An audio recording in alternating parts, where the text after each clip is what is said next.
And welcome to Social Media Marketing for Business. This is going to be module one here, so it's just going to be an introduction here to social media. All of my lectures are in modules based on the week. So this week is just introduction. We're going to go over everything that we're kind of going to go over in the class. Um, Wanted to introduce myself to you first, and then we're going to go over the syllabus and workflow, a mini lecture on intro to social media, and at the end of every module and lecture, I always kind of go over the check-ins, discussions, and assignments. However, always refer to the due dates in the syllabus and in Canvas. Sometimes there's old dates in here, and on the fly, I have to change things around. So always go by the syllabus and Canvas for due dates on assignments. If something doesn't make sense to you, if you have a question, email me anytime and I can answer that for you. So, introduction about me, Professor Janovic. I graduated from the University of California, San Diego with a bachelor's degree in visual media arts. So, that was graphic design, photography, and video. During the time that I was there is when analog was changing to digital. So I got to learn photography and video film, but I also got to learn the digital. So it was right when the switch happened. So I had a film camera and a digital camera, and I worked with film video, but I also owned a little mini digital video camera as well. During my time in college, I was very fortunate enough to have a paid internship with Tony Hawk, professional skateboarder, at his production company called 900 Films, and I was one of the production assistants. So I got to help with all the shoots, and I got to help the editor, the video editor, with all the commercials and videos, documentaries, everything. It was so much fun. I also had a chance to study abroad in Florence, Italy for a summer semester, so it was really cool being a art major, later going to Italy and visiting and seeing in person that piece of artwork that I studied in college. I highly recommend that you study abroad if you get a chance to. Miracosta has some great programs.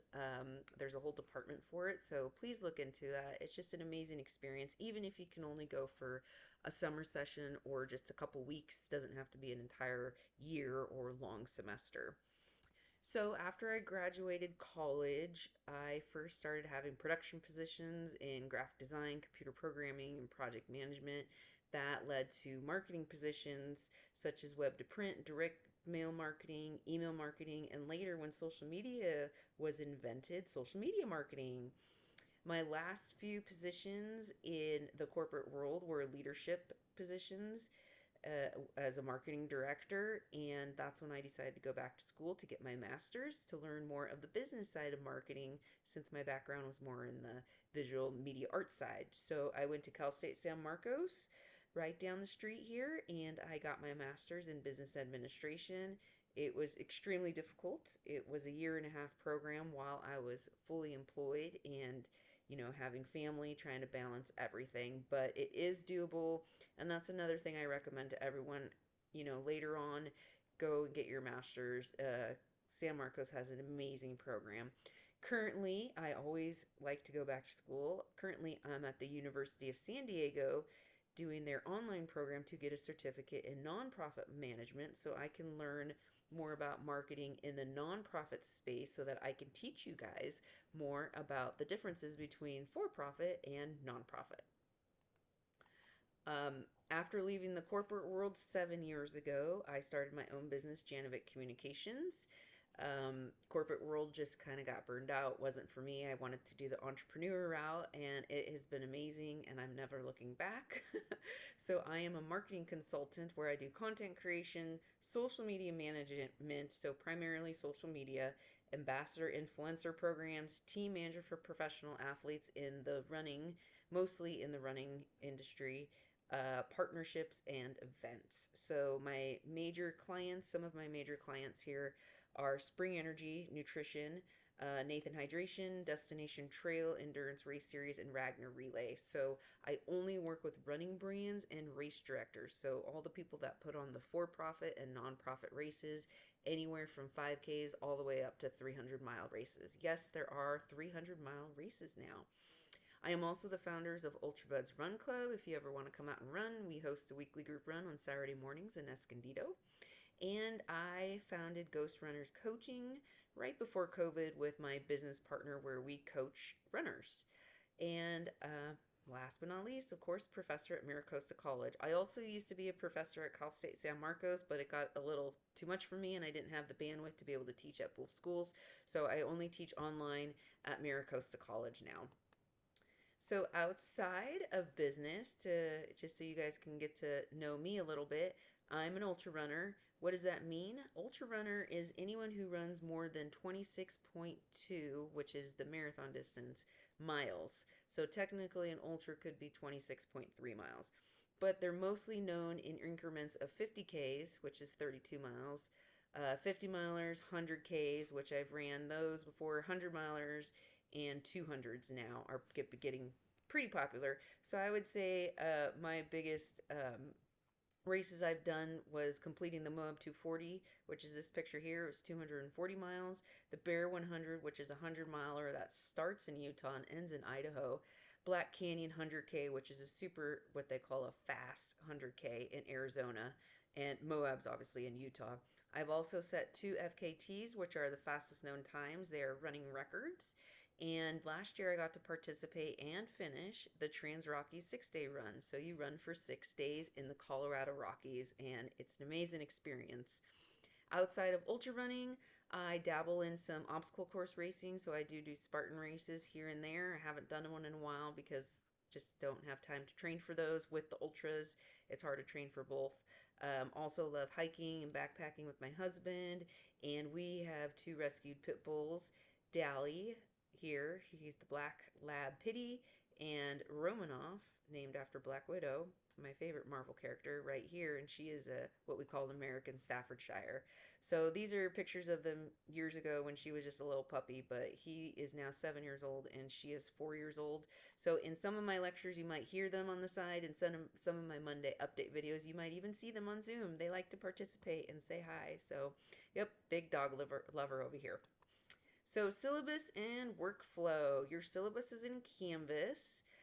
You can log into Canvas, you select the 155 course, go to the syllabus menu, scroll down to the full syllabus link, click on the syllabus link. You can download and print your syllabus, and there's always a disclaimer that syllabus is subject to change. For example, I had an assignment a year ago where everyone would use this platform, and it's a free platform, and they would schedule posts. However, midway through the semester, that platform decided to charge people, and it was not cheap. It was $50 a person. I did not want my students to go through that, so I had to pivot quickly and change to a different assignment. So that's one reason why we like to have little disclaimers here. Syllabus is subject to change, but please refer to the syllabus for due dates and grading, late work, all that, those details. A lot of good information in there and resources. So the workflow, since this is a completely 100% online class, we do not meet at all. Mondays, I send out a Monday update video. Unless I don't have reception, then I don't make a video. I just send you an email announcement, and that's kind of what's going to be happening for the week. Everything is set up in modules. I open modules 2 to 3 weeks at a time so that you guys can work ahead. So maybe some of you guys travel a lot for work, you have busy family life, busy work life, whatever it may be. You do have that little buffer there to work in advance. I always have a resource page, which is where you can find the videos, lecture slides, any other links to important information. And kind of the modules include a check-in, which is a little fun thing, discussions where you interact with your classmates, quizzes. They're not hard, trust me. They're just to make sure that you read the material, and your assignments. On Saturdays, everything's due by midnight. Not Sundays, Saturdays, because Sundays are made for grading. So Saturdays. There are 2 main projects in this course, the Social Media Marketing Plan and the Social Media Examiner presentation. We'll go over those a little bit more in detail, but all the information is in Canvas. You are expected to go in there and read up about this sooner than later. I would do it this week and get a jump on that. You can email me if you have any questions, you want to start working ahead on that. You can come to my office hours, which are via Zoom once a week. That schedule I will have in the email announcement. The link is on the syllabus with dates and times of when my office hours are. Every once in a while I will need to change the date just depending on what else is happening, but usually it's always the same day and time every week. So that's kind of how the class is going to run here. Your intro to social media is our first module here. So there is a ton to know about social media, and there's only so much we can do in 15 weeks. So we will not dive too deep into each platform. I rather you guys have like a brief overview of every platform and learn more about the marketing strategies that go with each platform instead of just being on the creative end. So you guys can be creative, but I want to teach you the actual marketing strategies that are tied into social media. So the learning objectives of this module is to understand how social media has evolved over time. Social media marketing as a disruptor, it's a big disruptor. Understand the advantages and disadvantages of social media. Explain why social media marketing is important. Understand the benefits of social media marketing. Define paid, owned, and earned media in the context of social media. We won't get too much into ads in this course just because it's a matter of time, but we'll just kind of go over some basic stuff here. Understand the social media skills gap and careers in social media. So this is pretty important for those that are looking to have a career in social media, whether it's for a company, a brand, or if you're an entrepreneur route and you want to do it for yourself. So the definition of social media is the form of electronic communication through which users create online communities to share information, ideas, personal messages, and other content such as videos. The evolution of social media. So this is a pretty cool graphic here. The time it takes to reach 50 million people. So in airlines was 64 years, the telephone was 50 years, internet was 7 years, Facebook was 4 years, and the popular game Pokemon was 19 days. So pretty funny how long it takes to get to 50 million people here. 68% of the world's population uses mobile devices. In 2015, time spent on mobile apps surpassed time spent watching TV for U.S. consumers. Mobile is a space that marketers must pay attention to. I worked in corporate where there was some CEOs I reported to who were not fond of social media and they didn't want anything to do with it with their company. Well, you know what?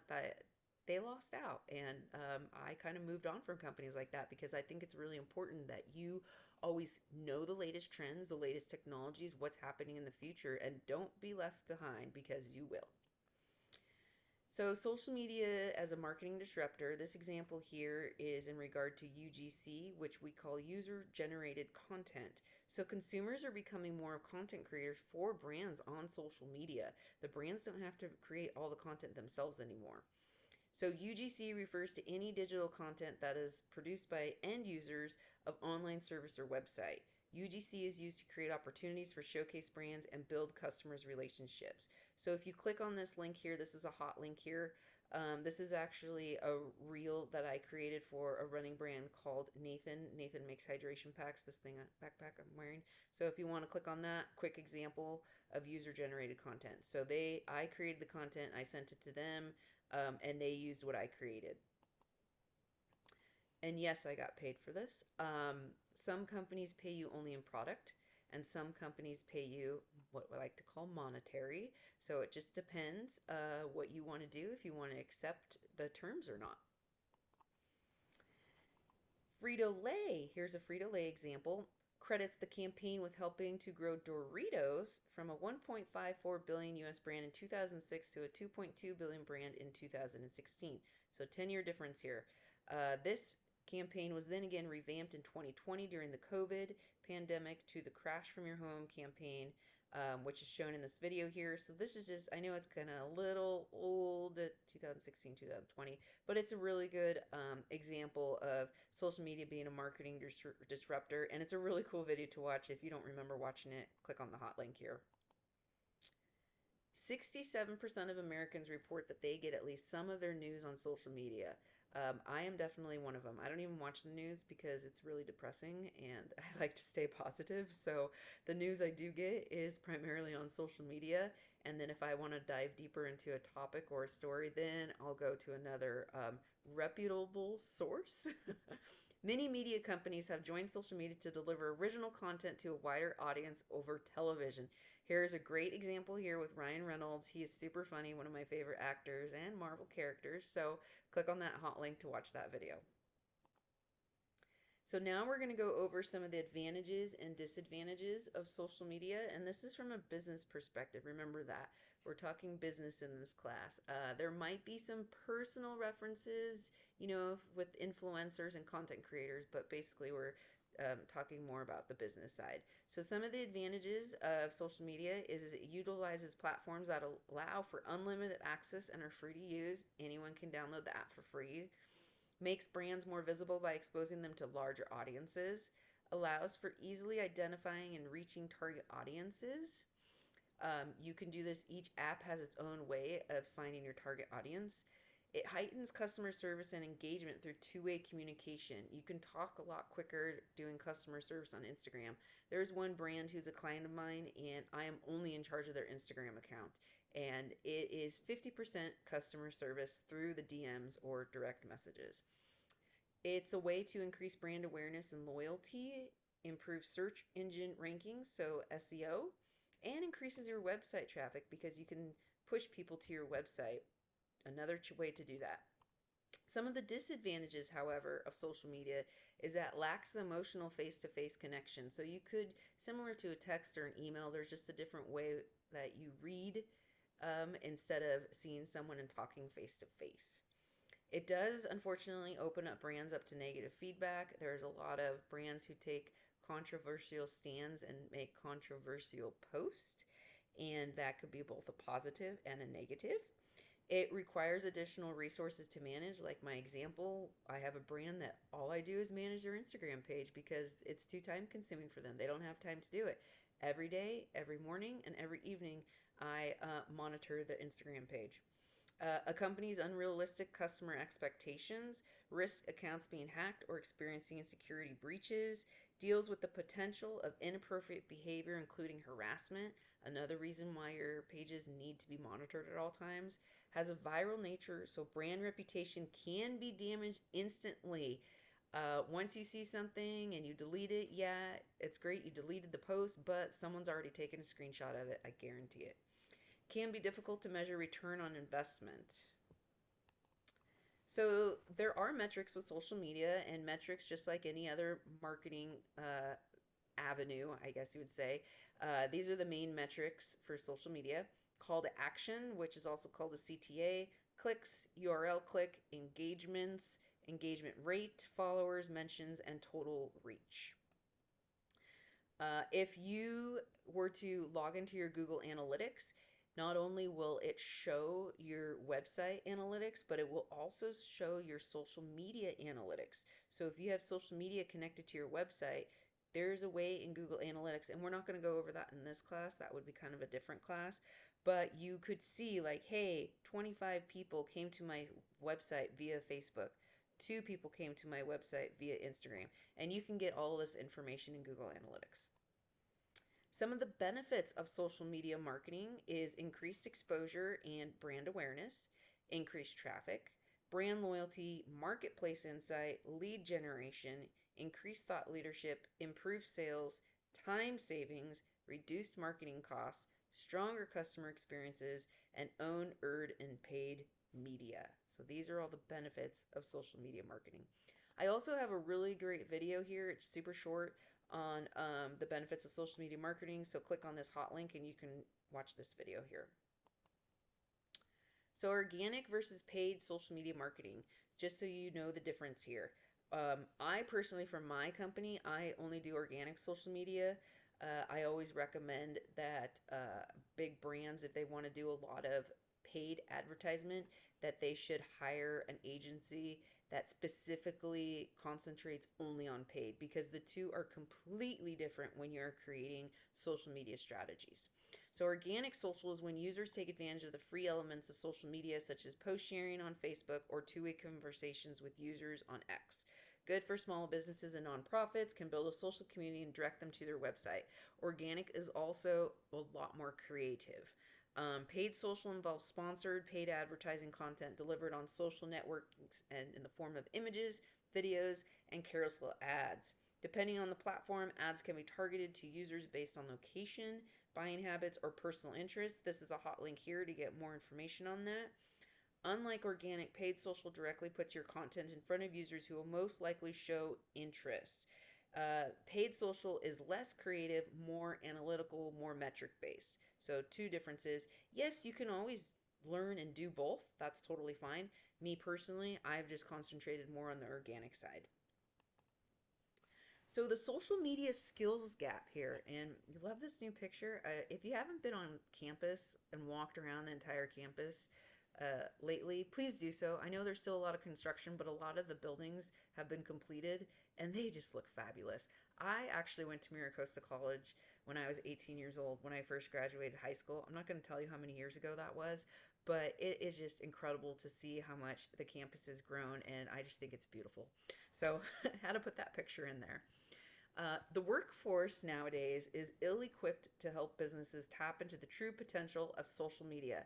Growing up a social media native, so that younger age demographic, it doesn't necessarily mean that that person is capable of running a social media marketing strategy. I've heard it all the time from small business um, owners. Oh, I'll just have my kid or my nephew run the social media. No big deal. You know, he's 20 years old or she's in high school. It'll be great. That does not necessarily mean they know how to do social media. So I always let all my clients know, like, yeah, go, you know, sometimes you kind of have to let them try and figure it out, but you need to know marketing, you need to know strategy, and you have to be experienced in the business sense of how to do social media for businesses. Traditional marketing has moved to social media, such as advertising, customer service, selling products, and hiring employees, even. New platforms and features make it difficult for marketers to keep up with. Only 5% of marketers actively adopting new channels. Hey, I'm with you on this. I am constantly reading, constantly going back to school, being in webinars. I've been doing so much research now on AI.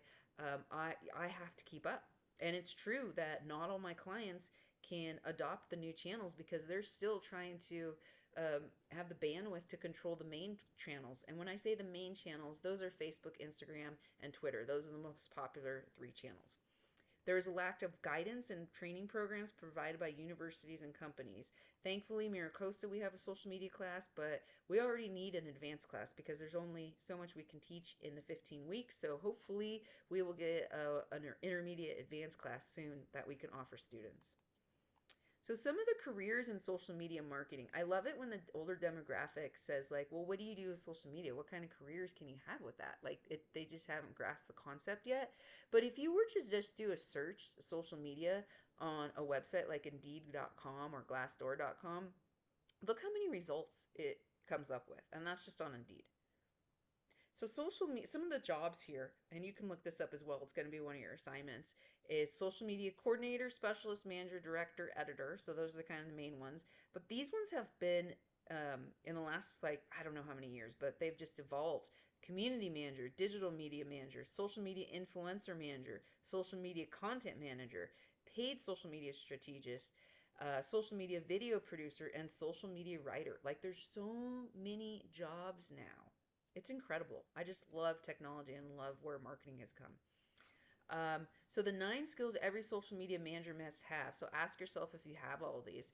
Community management, you're creative, organized and effective. You must be very organized. I run about 8 platforms for 8 different brands, and I must be very organized. Adaptive, good writing skills, sales and customer service, strategic focus, decisive, analytics, and SEO driven. So you really need to know a lot of things to do social media marketing. Okay, so that's module 1, kind of the basics intro to social media.